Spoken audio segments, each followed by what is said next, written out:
to the Tay and Todd Washington Football Team podcast. And Todd, we are 4 days away from the Washington Football Team hosting the Los Angeles Chargers. Todd, I know you've been watching some quarterback play this past Saturday, and you're looking forward to it this Saturday. Oh, yeah. Man, I know this is your time of the year. I'm fantastic. It's all in the ear. How you feeling, man? I'm fantastic. On Friday, I was watching. That's the thing. Like, my weekends are never clear.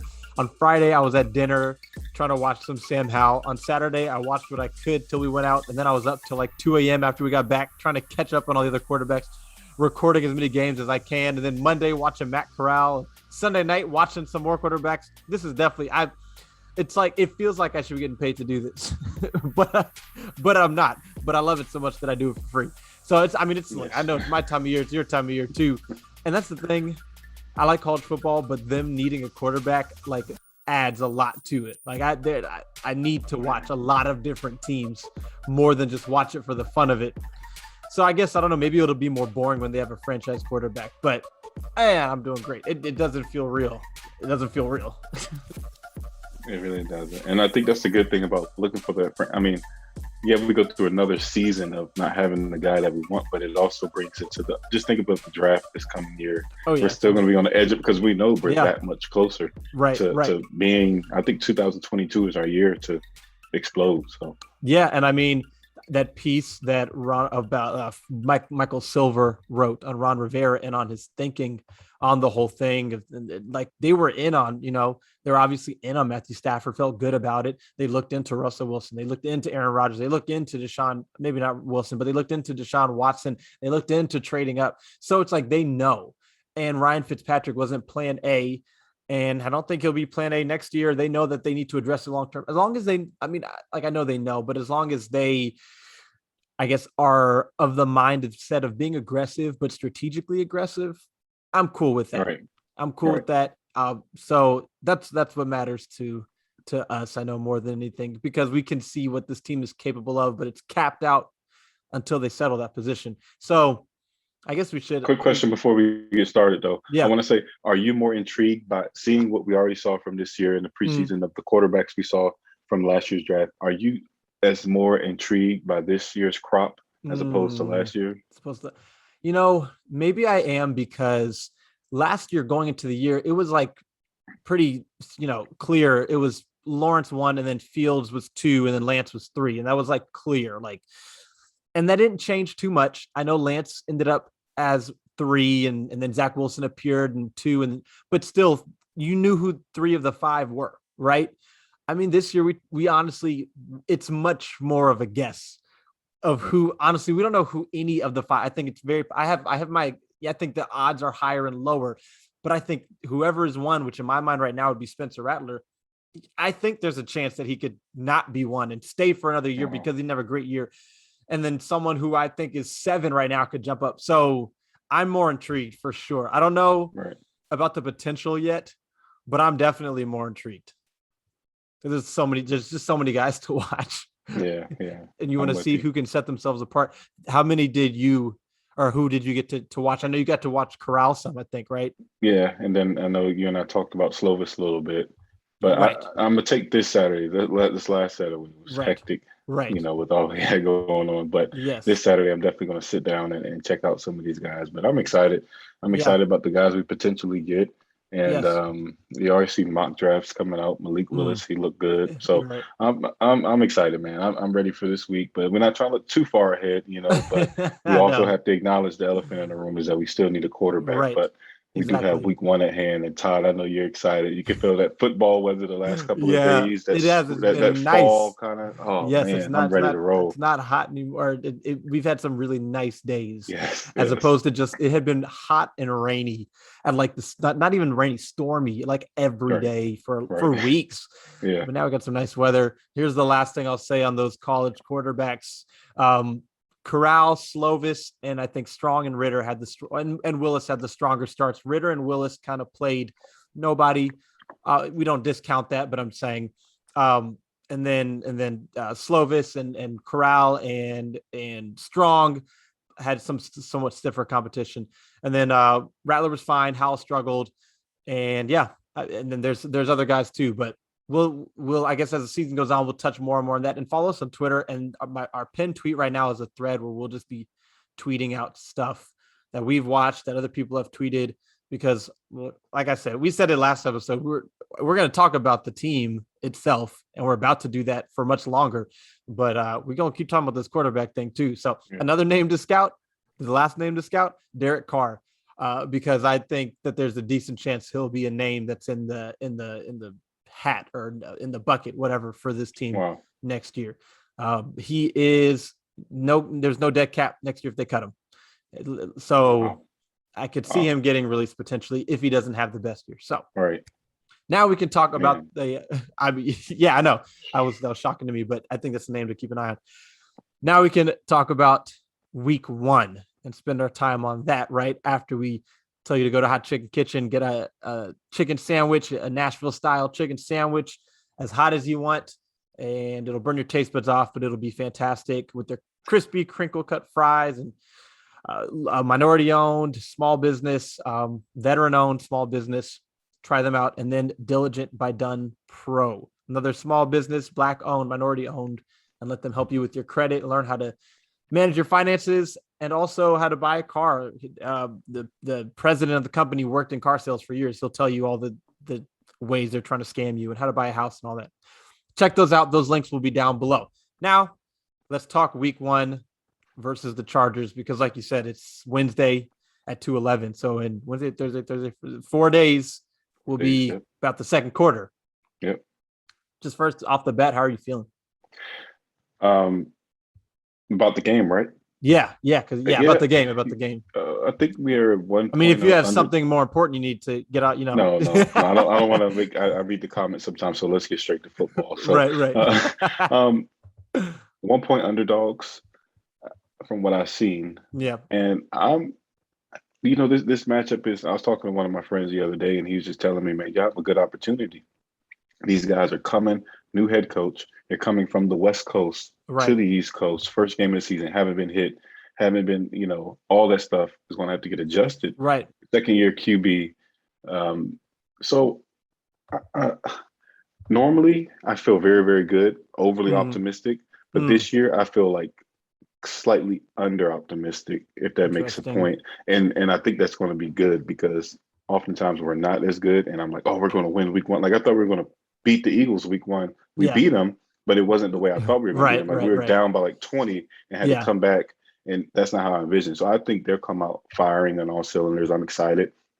I'm a little concerned about the Curtis Samuel, but my thing is we haven't had him. So I mean, so we're not really losing anything. He would have been just an added plus to it. Right. So on a scale of 10, I am feeling about an 8. Okay. So you are on the more optimistic side. Right. Okay. I never know how to feel week 1. I don't feel bad at all. The Chargers and Washington are similar.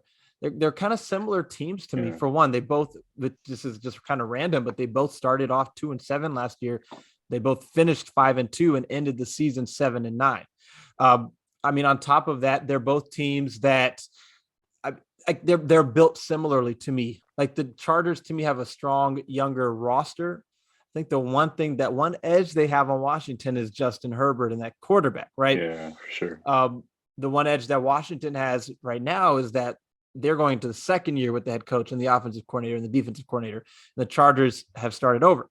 So that's my main question is Brandon Staley didn't play his starters throughout the preseason, like you said, but it's a new system. It's Sean McVay's method, but Sean McVay's been there for years now. Brandon Staley's his first year. So like you said, they haven't actually run live reps at full game speed, which preseason still isn't even. So, and then come all the way across the country. I see a potential for a slow start for the Chargers, but I mean, maybe they start slow and then Washington starts slow too, because Washington, while they do have the same staff, they've got a lot of new pieces at the quarterback. You're probably going to have De'Ami Brown as your number 2. You're going to have Humphreys as your 3. So your starting receivers are new. And then you've got some new pieces along the offensive line, same defensively. So I think what I anticipate is a slow start for the offenses in the first half of the game, but I'm feeling pretty good. I am feeling good. They absolutely can win the game. I just, it's all about how they start off the season. If they come out slow or if they start off strong. So do you want to talk some of your top matchups? We'll come up with a name for this segment, but for now, we'll just say Tay's matchups. And a couple things I want to notice and focus on is heading into this game. I would consider this as a big game. You have to remind yourself, and I mentioned in the last pod that although we had a losing record last year and we won the division, there were still big key games that they had to play in order to clinch, or so the team is going to be battle tested. I think we have coaching over the Chargers, so I think that amounts to something. And I want to say something as far as, you know, who the defensive coordinator was in that ugly Rams game last year in the rain. Yeah. Yep. That was Brandon Staley. And I think Scott Turner is going to do everything he can to light the scoreboard up against Brandon Staley, just remembering how brutal that offensively he did against, and we only lost by 7 points. Was it 10-3? Something like that. You were talking about the Rams game last year? Yeah. Oh, no, they beat us like 30-7 or 30-10. Okay. Well, it was an ugly game. And I would say that was the Alex Smith. Yep. Right. So I can envision Scott Turner coming in with a chip on his shoulder. But we will go to the matchups, and I'll throw out a couple, which I think that I'm intrigued for, is Cosmi versus Bosa. Okay, so Cosmi versus Bosa. What is your take on that? I think it's an exciting matchup, but I know he's going to see him a lot. Right. So let's go with Cosmi versus Bosa. In terms of Cosmi versus Bosa, I don't feel so confident just because it's Cosmi's first game. Not Bosa's. Bosa's a good player. I don't want to see Sam Cosmi blocking Joey Bosa on any, known passing downs. I don't want to see any 3rd and 8, 3rd and 10, and Cosmi is one-on-one against Joey Bosa.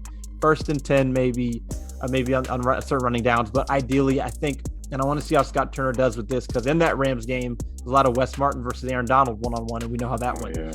So I want to see help for Sam Cosmi. I want to see the line slide if he's right, which is where Cosmi will be. I want to see the line slide right. I want to see the tight end chip him. I want to see the running back chip him. I want to see double teams. I don't feel so confident in this one because we've seen Joey Bosa play. We haven't seen Cosmi play. So that's where I'm at. I'm going to give this one to Joey Bosa right now. What about you? Yeah, I'm going to give it to Bosa as well. But I will say if Cosmi performs, I think we may have a right tackle for the decade. Mm-hmm. I think this is a big test for him, and just kind of see him. And like I said, Alex in our group chat, he texted that he's battle tested. That he's been going up against Chase, Montez, and Allen, and all those guys in practice. So I think those guys are more athletic freaks than a Bosa, but Bosa is more technically sound, technical sound, and that's going to be the challenge. I'm going to give it to Bosa as well. I think that's going to be huge and key. Like you said, you don't want to put him in those 3rd and longs. You need to either chip him or something. If they swing Bosa to his side for that 3rd and long, they're going to have to figure out something. Right. And you do not want to see that. So I'm going to give that edge to Bosa. Yeah, I agree. I just don't want him to wreck the game. And I don't want him to have wrecked the game and then you start helping him. It's too late. So yeah. And that's fine. Cosmi, he's been practicing against Chase and Young, and then he'll get welcome to the NFL against Joey Bosa. So, trial by fire. Just throw him in the deep end. Why not? Right. What's matchup number 2? Matchup number 2 on the other side of the trenches, we're going to go Rashawn Slater. Draft stock skyrocketed because of his performance against Chase Young at Ohio State in college versus our legend, Chase Young. How you feeling about that matchup? I'm going to give this one to Chase Young, honestly. So Chase Young, he's going to be better than he was last year. And he was good last year. And not only was he good last year, he got better throughout the season last year. He got better specifically in terms of pass run. He was always a good player last year. No point was he bad, but he wasn't a great pass rusher to start the season. And then he became a better pass rusher. And you saw it in that Panthers game where he forced an interception, I think it ended up being, and then forced a fumble by just getting around the edge and just reaching his hand out just enough. Yeah. Rashawn Slater, he's the rookie. He's Sam Cosmi on the other side of the ball, left tackle. And, he's going to be playing a lot against Chase Young. He'll play against Sweat too. I'm going to give this one to Chase Young because I just think that he's going to be better. And I think that maybe Slater can end up he'll be a good player in the NFL. But also Chase Young, you don't know that people are talking about how he performed in college and all that. So he wants to, he wants to remind people of who he is. I'm giving this one to Chase Young, and I think I would get killed by every fan if I didn't. Yeah, I'm going to go Chase without being said, and without anything else being said. Their O line is is beaten up. I think Bulaga is their starting right tackle may not be available for um, for Sunday's game. So if that's the case, that's going to be huge. And they haven't played together at all. Dealing with the hip flexor injury. Yep, man, we're going to use that hip flexor. Montez and Chase all over them. So.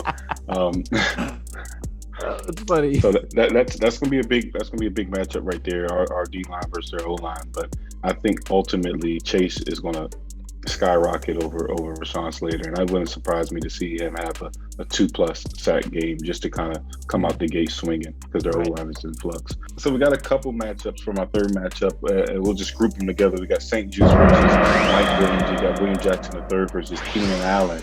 I'll just group it together. Their receiver weapons versus our secondary. Todd, how you feeling about that? Yeah, that one, I don't feel quite as bad as it did with Cosme and Bosa, but Benjamin St. Juste is a rookie. He's a third-round rookie. Cornerback is not the easiest position to transition to. Keenan Allen and William Jackson, I'm going to give that one to William Jackson III. I think if they let him play his physical style of football, up at the line a decent amount, press man, and that doesn't mean shutting him down, 0 catches, 0 yards. To me, that just means him not breaking the game open, limiting yards after the catch. Maybe he has a few catches, but when you catch him, you're bringing him down and nothing big down the field. I think I could see that if they allow William Jackson to play more of his brand, when he is one-on-one with Keenan Allen, which I think they will. When they go man, I think that they will allow him to do that. So I'll give that one to William Jackson. I'm giving St. Juste and Mike Williams to Mike Williams. Yeah, I'm going to give the edge overall to. I think our corners are going to do well, and I think it's part because, and I'm trying to not be overly optimistic, but I just think that St. Jude showed us a lot, man, this preseason, and he's tall, just like Mike Williams. He's lengthy, just like Mike Williams, and I think they'll kind of neutralize each other, where you won't see too many big plays from Mike Williams, and obviously you won't see him shut down Mike Williams as well. Ben St. Juste shut down Mike Williams as well. So that's going to be an intriguing matchup. I love these young guys being able to come out and start, like we mentioned before, like a Cosme going against a veteran in Bosa. Not too much of a veteran, but a all-pro talent in Bosa. And then you got a Ben St. Juste going up against a pretty decent wide receiver, Mike Williams from Clemson. So it's going to vary. All these things are going to happen. I want to see one more matchup, and I want to talk about Jamin Davis versus the weapons as far as the backfield and the tight end. So Jamin Davis, Cole Holcomb, Bostic, Khalil Hudson versus the Ecklers and the Ecklers and Jared Cook. Yeah, that's a tough one. I think I like Jamin Davis in coverage. I'm not actually so worried about what he'll provide in coverage. And I assume you're talking, when you say running backs, do you mean coverage is like in the passing game and the running game, or more the passing? In the passing game, yeah. In the passing game, Eckler's beast in the passing game. He is, exactly. He is. Yeah, Eckler's the bigger concern to me versus Jared Cook. Because of Justin Herbert, I am going to go ahead and give the edge to Cook and Eckler. Mainly because of Herbert, and I think he's very good and can get them the ball. For now, I'm going to do that. How about you? Yeah, same. I think so. I think it's going to take a while for them to get their footing. I'm not afraid of Cook at all, but I know he's possible to get that one big play that, like, come on, like, how'd you let that happen? Right. And I don't want that to happen. Eckler, I think he's going to be a thorn in our side all night if we're not careful. Screens, they'll split him out wide, and who's guarding him? I would hate to have Bostic out there guarding. Right. I don't want any of that. So I'm going to give them the edge because, like you said, our middle linebackers, our linebackers as a whole are still questionable. So, like I said, I think Jamin Davis is going to be a very good talent, Pro Bowl talent. Maybe not yet, but I think this will be his first test, and I think he'll be ready. But I do give the edge to Eckler, as he is a stalwart coming out of that backfield, catching the football and running the football. You know, he's dying to get back to form, knowing that he missed some games last year. For sure. Exactly. Yeah, like I think the Bostic is what stands out to me more because Jamin Davis in coverage, I don't worry so much. I mean, we'll see, but he's got speed and athleticism. Bostic with Eckler, that's a major concern for me. My goodness. So, I mean, when you look at it again, it's that Chargers offense has weapons, and they've got a quarterback who can get the ball to those weapons. So, I think a lot of it comes down to how that offensive line performs. You got Brian Bulaga, who may or may not play. It looks like maybe he won't play, or if he does play, he's banged up. You got a rookie, Christian Slater, Rashawn Slater, and then you've got Corey Linsley, I believe, is the other interior offensive lineman they signed. So this Washington team is built off their defensive line. They're going to need to show up all year, especially, with these quarterbacks, week one being an early one. So we're going to go back to last year. I know it was a different staff, but you got a lot of the same players. The Patriots beat the Chargers 45-0 in week 13, right? And the Patriots weren't a great team either. But they beat them 45-0. How did they do that? So there was a couple of things that stood out to me. The first thing that stood out to me was they sent a lot of disguised pressure at Justin Herbert. A lot of, you've got 4, 5, 6, 7 guys at or near the line of scrimmage, but you don't know who's coming. They sent a lot of that to Herbert and to the offensive line, and what it did was it caused a lot of confusion, and it led to a lot of pressure and to sacks. That's something that Washington already does like to do and does well. I think you've got to do that. You have to, and the downside of that is when you do that, typically you've got guys, you're going to rush Jamin Davis or rush Bostic and maybe drop Montez Sweat back. And then Sweat's not a natural cover guy. And so you're risking things on the coverage end for the pressure end, even if you're not blitzing everybody. The advantage is the offensive line says, we don't know who's coming. They drop back to pick him up. He doesn't rush. This other guy does, and now you've got a sack. But I think you got to take that risk in this game because I think if you do just say, hey, we would just want to sit back and cover Mike Williams, Keenan Allen, Austin Eckler, Jared Cook, combined with Justin Herbert, they will find their ways to get open and to get yards after the catch or to get big plays down the field. So one thing that really stood out to me was the Patriots constantly were just bringing a lot of disguised pressures. It wasn't even always, sometimes it was only 4 or 5 people, but because it was so disguised and you've got guys standing up, moving around, it was very hard for them to predict who was coming.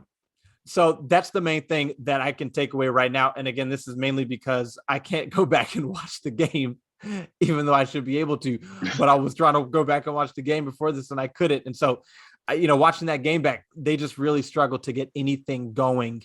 The Chargers did against the Patriots, and they just covered well. And a lot of that was because they brought a lot of disguised blitzes, disguised pressure, disguised rushes, and they got a lot of pressure. So it really comes down to disguising and getting pressure.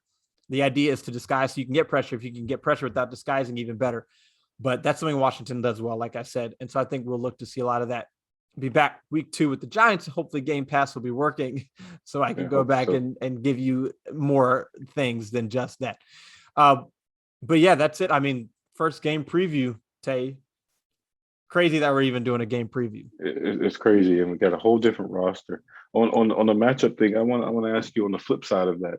How concerned are you about their defense going against our offense? Obviously, with Fitzpatrick and Scott Turner and Brandon Staley being a pretty good defensive coordinator, and he has some good talent, just like he had in Los Angeles with the Rams. As far as he had Jalen Ramsey, he had Aaron Donald, now he has Derwin James, and he has Joey Bosa. So, what do you think? I know you're a big offensive guy. What do you see Scott Turner doing that we didn't necessarily do last year because of the new weapons that we added?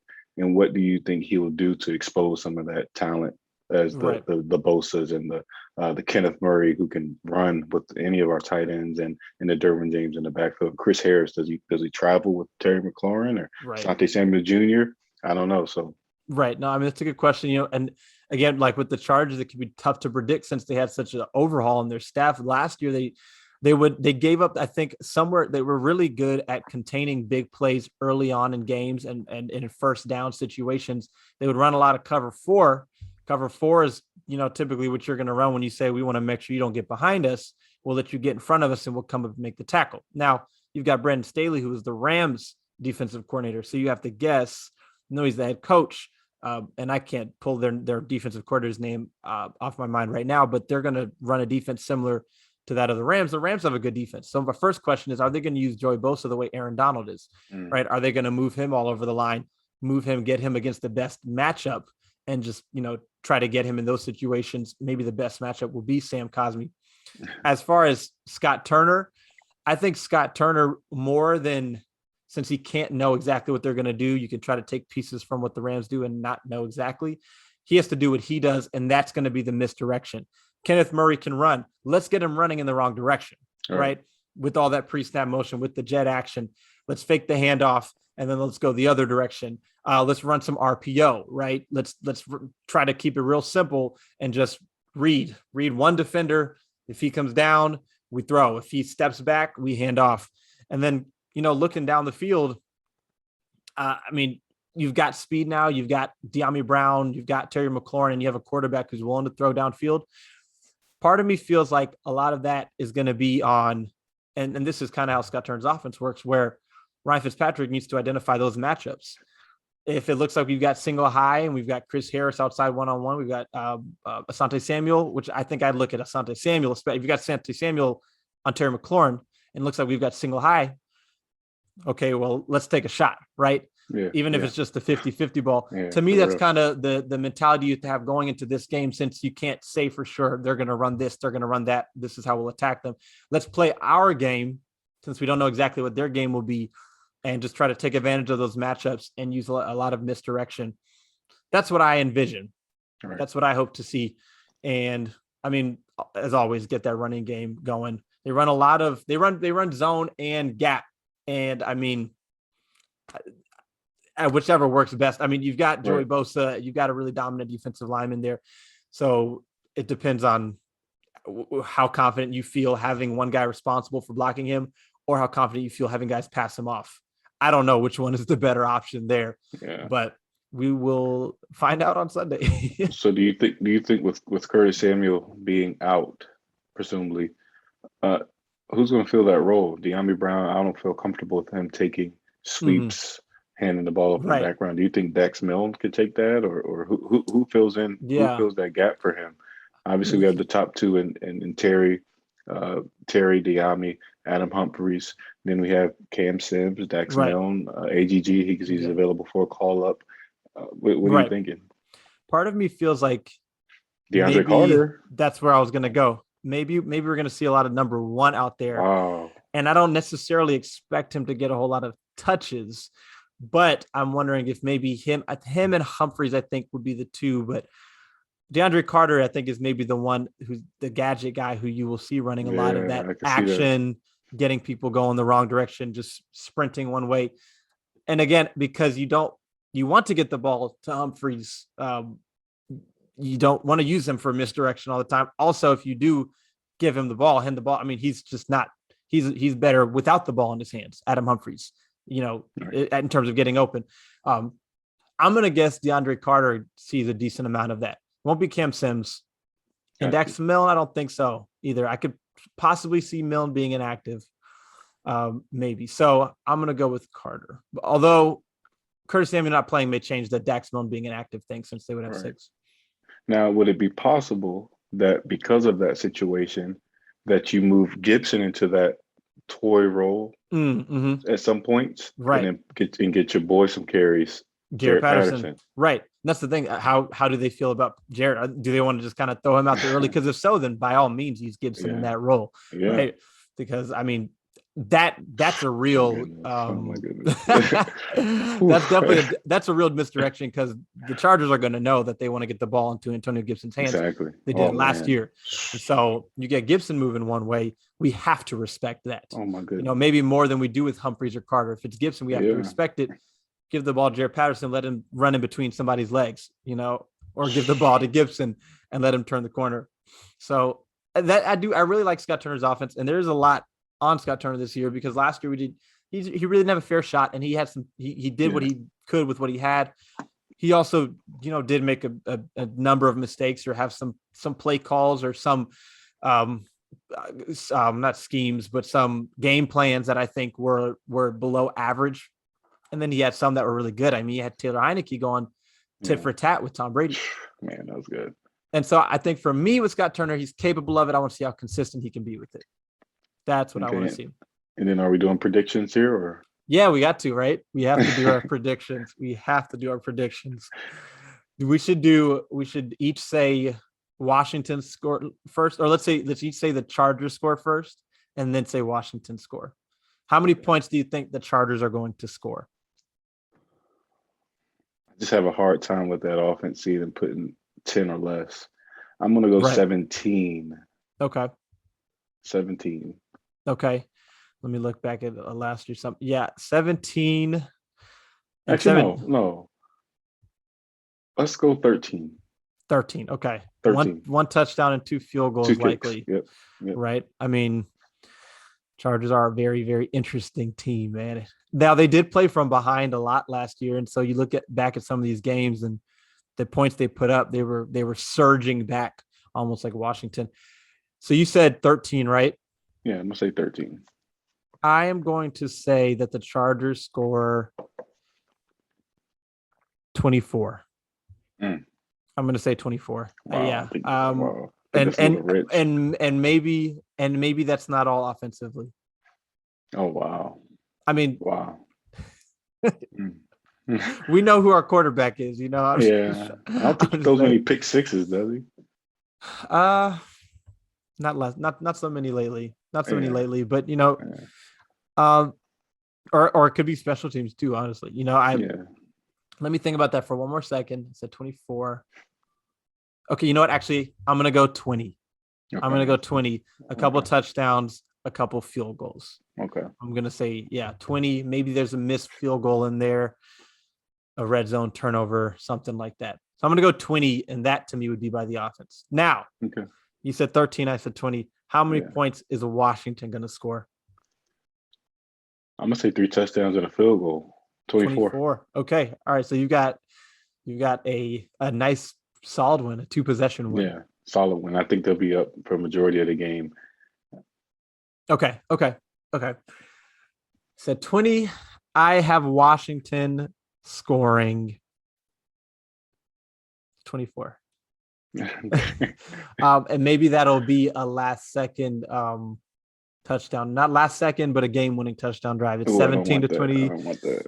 17-17, and then they kick a field goal, 4 minutes left or something, get the ball back, score with a couple minutes left, with less than 2 minutes left. 24-20, defense gets to stop. That's where I'm going to go. I'm going 20. So I'm going Washington 24-20. We both said 24. Washington 24-13. 24, and I kind of like doing it like this because if I just say 2 numbers, I can't really think it through. But when I think, how much can I see them scoring? And then how much can I see them scoring? It makes sense to me. Right. Yeah, I could see Washington scoring 24. I could see the defense holding them to 20 points. Now, sounds good to me. My big question is, are we going to see last year where they started off very slow on both sides of the ball and then completely flipped in the second half? They did that regularly throughout the season. Man, they did that. Is it going to be 17-0 and then they get to 24-17? You know what I mean? Something like that. Yeah. I would like that for not. If they win, cool, but I still don't want that to be the case. We will find out, man. Yeah, we'll find out. I'm intrigued, and the only reason why I came up with that 13 and maybe even 10, I can see that 10-13 is because what you pointed out with the game and I guess it was Patriots, Foxborough, the Patriots game. Yep. Was it at Foxborough or? I believe it was. Okay, I will confirm. Keep talking as though it was, and I'll confirm. Okay, at Foxborough, and the fact that they can hold that high-powered offense with the defense that they had to 0 points, right? That says a lot. And then it's a similar situation. It was not in Foxborough. It was in LA. Well, that's even worse. That's even worse. And the fact that happened, and they're coming to the East Coast, new coach. They don't know how he works, and I think we have an advantage. I really believe we have an advantage on this game, and I can see them coming out slow, and we'll see. I'm gonna stick with 24-13. I'm excited about this game, and I think it's a winnable game, and I believe Nikki Jabvala texted tweeted the last time we played these guys, it was a blowout. Like we opened the season with a blowout. And, when was that? She put like 1950 something. Oh, the last time we opened against them. Yeah, against a AFC East team. The Chargers West. Yeah, AFC West team that we blew them out. So, okay. Hey, We'll see, man. I'm excited. Then we got a short turnaround, and hopefully we can grab this win. Get ready for the Giants on Thursday night because I believe if they win this game, they'll be full, ready to roll Thursday night, locked and loaded, and has a chance to be 2-0 by next Sunday. That sounds weird. Yeah, It does next sound Sunday we weird. could be 2-0. Yeah, I mean, man, imagine going into Friday. Imagine going into Man, Friday being 2-0, oh my right? goodness, I would be watching football on Sunday, just relaxed, Right. no worries. Right. Ugh, I want to touch, I guess, last but not least on these new coordinators because we talked about the head coach, but the head coach, I can tell you whether Brandon Staley's calling the defense or not, but I'm going to guess no, as most don't. Um, Now, Ronaldo Hill is the Chargers defensive coordinator. And one thing, you can have a great scheme, and he could bring that scheme from the Rams, and it could be great. But if the game is not called right, and if you're calling the wrong plays at the wrong times, or just at times that are just completely bad for what Washington is calling, then that right. the scheme could be great. But if you're calling cover two and we got a seam route to Logan Thomas, we're probably going to win that one. Yeah. So that's a big question mark. It's not just the player's first time getting out there and playing and doing all that. Is the defensive coordinator, assuming he's calling the plays, it's his first time getting out there calling those plays. It's Brandon Staley's first time coaching a game as a head coach. And their offensive coordinator, Joe Lombardi, he was with the Lions as an offensive coordinator. 14 to 15, he's been a quarterbacks coach with the Saints. And then so now he's back to being an offensive coordinator again. So you just got a lot of firsts. And now Washington had a lot of firsts last year when they came back and beat the Eagles, but it's just another thing to consider. Just another thing to consider. So, man, I can't wait. I already know it's going to go by so fast. The game is, but either way, at least we don't have to wait long to watch them again. Yeah. We'll watch more football during the game. The best part, obviously, playing at one and winning is enjoying the rest of Sunday and watching the other games while not sweating, watching NFC East games and not sweating. And then they can go into Friday the 13th. No, not the 13th. Friday the 17th. 2-0. Yeah, there's going to be a lot of overreaction as there usually is. Hopefully it ends up not being overreaction, but at 2-0 it would be overreaction. Oh, huge, big time. Then we get ready for the Bills, right? Right, exactly. Then maybe bring us back to reality. Hopefully not. Yeah. All right, man. I guess the next time we talk will be after we know the result. 1-0. Yeah. Got to say it confidently. That's what we can't predict it and then not claim it. So 1-0 against the LA Chargers. And then I think they go on to play the Cowboys, if I'm not mistaken. Ooh. I think the Cowboys or the Giants. So yeah, man. Now, do you have breakout player just before we head out? One player that you like, just one player, and that's it. And then we'll just head out. I'm gonna go. Breakout just means anybody, right? Anybody, one player that said that they're like, man, we won this game because this player. I am going to, you know what? Let's go Ryan Fitzpatrick. Okay. Over 300 yards, 3 touchdowns, something like that. Okay. Yeah. I'm gonna say Cosme. I'm gonna say he broke out and he shut down. He shut it down and we won because of him. So okay. I guess that goes hand in hand with Ryan Fitzpatrick. So right. If he's doing that, then it would help mine. Yeah. Right. Okay. Any other predictions you want to make? Any numbers? Any sack numbers? Anything else? You want to make a bold prediction? Bold prediction: Chase Young 5 sacks. It's bold, right? I don't even know if bold is the word. No, let's go De'Ami Brown. Took mine. 2 touchdowns. Took mine. 100 yards. Took mine. Okay. All right. Okay, that's fine. I'm gonna take yours. I'll go Montez Sweat and Chase Young combined for 4 sacks. Okay. Yeah, that's my. What were you gonna say for De'Ami? I was gonna say 2 touchdowns and like 100 yards. Okay. All right. So yeah. Maybe that means it's gonna happen. Yeah. Maybe that's not bold enough. Right. He's gonna be playing against maybe Asante Samuel and who else. So all right, we will talk again after the game has been played. Thank you for watching as always, and check out our sponsors. This is Todd. This is Tay. We'll talk to you after we're 1-0.